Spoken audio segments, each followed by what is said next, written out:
Good afternoon বন্ধুরা, চলে এলাম আজ আমার লাঞ্চের থালি নিয়ে। দেখো আমার লাঞ্চে আজকে কী আছে। আজকে একদম সিম্পল লাঞ্চ, একদম বেশি ঝামেলা করিনি। প্রথমে করেছি প্লেন রাইস। প্লেন রাইসের সাথে আজকে প্রথমে হবে শুক্তো দিয়ে খাওয়ার জন্য গন্ধ লেবু। শুক্তো গন্ধ লেবু ছাড়া আমার বাড়িতে কেউ খাবে না, তো শুক্তো দিয়ে প্রথমে হবে খাওয়া। তারপর হচ্ছে পাতলা মুসুর ডাল, ধনেপাতা ছাড়া, শুধু কাঁচা লঙ্কা ফোড়ন দিয়ে, সবজিও দিইনি আজকে। তার সাথে আমি শুধু পেঁয়াজ কলি ভাজা করেছি। আলু ভাজাটা আজকে করিনি, বিকজ আলু ভাজাটা বাবার জন্য ভালো না, তাই জন্যই করিনি।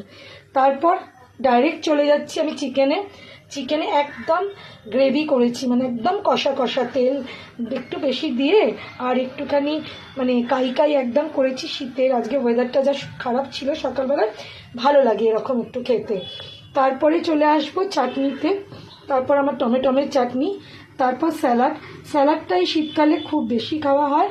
এর মধ্যে শসা আছে, টমেটো আছে, কাঁচা লঙ্কা আছে আর পেঁয়াজ আছে।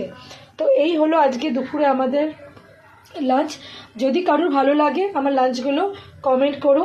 যদি কারো খেতে ইচ্ছা করে দিদির বাড়ি চলে এসো, আমি সবার জন্য বানিয়ে দেবো, কোনো অসুবিধা নেই। আমাকে একটু সময় দেবে, আমি বানিয়ে দেবো। তো ভালো লাগলে দিদির লাঞ্চ থালিটা একটা লাইক কমেন্ট করে দিও, আর দিদির পাশে থেকো। কেমন লাগলো অবশ্যই কমেন্ট করে জানিও।